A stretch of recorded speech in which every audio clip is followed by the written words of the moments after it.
En 2008, un événement majeur s'est produit. Les créanciers ont soudainement réclamé le remboursement des trillions de dollars prêtés.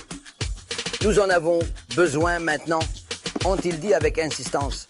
Cette introduction, aussi surprenante soit-elle, vous prépare au jour à venir et à ses implications profondes. Nos conférences ont abordé divers sujets agréables ou complexes, avec des aspects plus ou moins corrigibles. Chaque séance m'a offert des pistes d'amélioration, à la fois stimulantes et parfois intimidantes. Cependant, celle-ci est probablement la plus effrayante, car elle remet en question mes convictions profondes. Et il est dit ce qui suit. Nous parlons de Rabbi Akiva, le sage des sages, dont la sagesse éclaire notre chemin. Ses enseignements continuent de nous guider et d'inspirer nos actions quotidiennes. Rabbi Akiva dit, tout est donné en garantie et chacun doit rendre des comptes. Chaque action, pensée et parole est prise en compte dans le grand livre de la vie. Rien n'échappe au bilan final. Nos choix, gestes et silences laissent une trace indélébile dans l'éternité. Chaque instant de notre existence est pesé dans la balance divine. Un filet est tendu sur tous les vivants. La boutique est ouverte. Le marchand accorde du crédit. Le registre est ouvert. La main écrit. Quiconque souhaite emprunter, qu'il vienne et emprunte. Les collecteurs font leur tournée constamment chaque jour et prélèvent le paiement de la personne, qu'ils le réalisent ou non. Ils ont des preuves sur lesquelles se reposer. Le jugement est un jugement véridique et tout est préparé pour le banquet festif final. Un peu comme une parabole, mais cela ressemble plus à une affaire qu'à du moussard. Et la raison en est que Rabbi Akiva décrit un commerce. Il décrit le commerce d'être dieux. Il dit que la plupart comprennent le commerce. Acheter rend propriétaire. Vendre transfère la propriété. Désirer implique payer. Sans moyen, pas d'achat, sauf emprunt. Les gens saisissent les bases du commerce.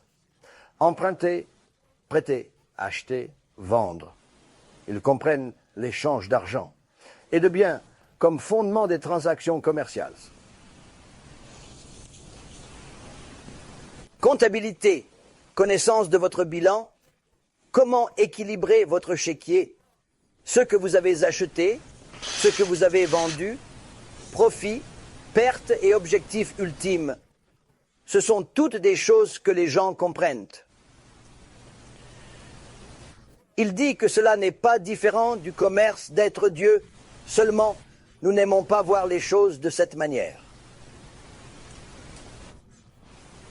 Rabbi Akiva compare la gestion du monde par Hachem à une entreprise. Nous sommes ces investissements précieux. Il consacre des efforts à chacun, nous dotant de compétences uniques malgré ses ressources infinies. Il nous guide et nous développe, tel un entrepreneur bienveillant, veillant sur ses projets. Il investit dans la personne, mais tout est donné sur garantie. Ce n'est pas à vous, c'est un prêt, un investissement. Tout est quelque chose qu'il met en vous.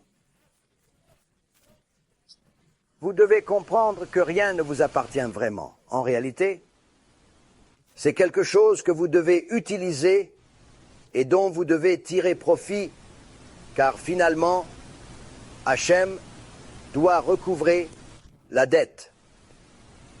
Cette vie qu'il a instillée en nous, il devra finalement la reprendre. Il n'est pas nécessaire d'être religieux pour savoir que tout le monde meurt. Il n'est pas nécessaire d'être religieux. Notre temps sur terre est limité, peu importe nos croyances. Tous espèrent vivre longtemps, mais la réalité est souvent différente. Mon jeune cousin est décédé récemment, une perte douloureuse. Il avait à peine 20 ans, plein de vie. Le jour de Rosh Hashanah, il est parti en scooter, sans savoir que ce serait son dernier trajet. Il est tombé de sa trottinette et s'est cogné la tête. Étourdi, il s'est rendu à l'hôpital par précaution. Après des examens et une attente anxieuse, les médecins l'ont rassuré. Nous avons tout vérifié, vous allez bien, rien d'alarmant. Rentrez vous reposer chez vous. Vous allez bien. Ne vous inquiétez pas. Rentrez chez vous. Jeune, dans la vingtaine, la vie devant vous. Un garçon agréable, riche, intelligent.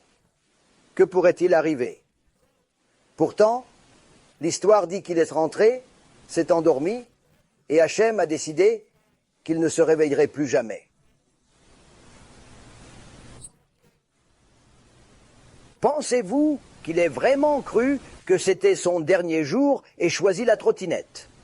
Absurde, non? Pas besoin d'appeler ses parents pour leur dire adieu, il aurait demain. Qui penserait ça? C'est impensable, pourtant c'est arrivé. Le destin nous surprend parfois, même dans les moments les plus ordinaires. Pensez-vous qu'une personne dans la vingtaine envisage son dernier jour? Non. Il ne croyait pas que le Baal Habayit recouvrerait la dette si tôt. C'était impensable. En vieillissant, on rencontre des personnes qui ne sont plus là. On réalise alors, avec tristesse, que la vie est fragile et précieuse.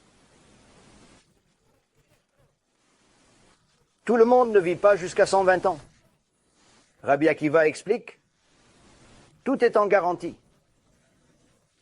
Hachem décide de rappeler la dette, disant, je veux cet investissement de retour pour mes raisons. Parfois, c'est parce que l'investissement ne fonctionne pas et il voit que cela empire. Les raisons varient. Le créancier peut réclamer la dette sans préavis. Dans le monde des affaires, nous utilisions la dette comme levier d'investissement. Avec 1 million de dollars, on pouvait acheter 2 millions de biens, parfois plus. C'est le principe de l'effet de levier financier, une stratégie puissante mais risquée. 3 à 6 millions de dollars de biens selon vos achats, comparable à une hypothèque. Pour une maison de 500 000 dollars, vous versez 50 000 dollars et le reste est financé. C'est un investissement où vous ne possédez qu'une partie de la valeur. La banque détient le reste jusqu'au remboursement total. Vous avez emprunté 450. La banque évalue vos 50 comme s'ils valaient 500 pour l'achat de la maison. Ils ne sont pas enthousiastes à vous prêter, mais plutôt par votre désir d'y vivre. Ils savent que vous ferez tout pour rembourser avec intérêt. Dans le monde des investissements, un événement important s'est produit en 2008. Tous les propriétaires de la dette, des hypothèques, des grandes banques et ainsi de suite ont un jour décidé, vous savez, les quelques trillions de dollars que nous vous avons prêtés, oui, nous allons en avoir besoin. Quand? Aujourd'hui. Où vais-je trouver 1 trillion de dollars? Ce n'est pas mon problème. Parce que si vous ne les obtenez pas, nous ne pourrons pas soutenir le système. Tout s'effondre. C'était l'enjeu du sauvetage, en termes très simples. Les emprunteurs ont dû rembourser trop tôt et les prêteurs ont réalisé avoir trop prêté aux mauvaises personnes. Le crash est survenu à cause de la dette et C'est là que tout le système financier a commencé à chanceler dangereusement. La dette, non l'équité, contrôle le marché. C'est pareil pour la source de tout. Rabbi Akiva dit que celui qui possède les dettes veut que vous sachiez chaque matin, avant de choisir vos actions, que tout est en garantie. Un jour, Hachem réclamera la dette et le temps sera écoulé. Que ferez-vous aujourd'hui?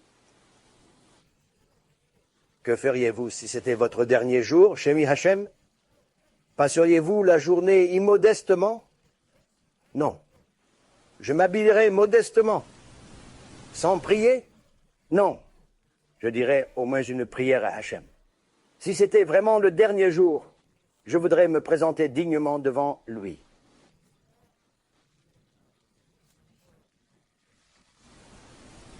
Aujourd'hui est le jour. Je n'étudie pas. Le Créateur demande, « Pourquoi n'as-tu pas lu mes instructions ?» Je croyais avoir demain, répondez-vous. « Non, tu me vois maintenant. » Rabbi Akiva dirait, « Tout est sur garantie. Chaque moment compte. » La Yirat Shamayim est le début de la sagesse et de la connexion à Hachem. Craignez la rencontre avec votre Créateur, sinon vous êtes égarés. En tant que Juifs, soyons une lumière pour les nations. N'oubliez pas l'importance de la Yirat Shamayim et du jugement divin. C'est le fondement de notre lien avec Hachem et de notre rôle dans le monde. Nous sommes Juifs et ne célébrons pas les fêtes non juives. C'est un manque de respect envers la Torah et pourrait profaner le nom de Dieu. Adhérer à notre Torah et à nos fêtes, c'est le chemin d'un vrai Juif.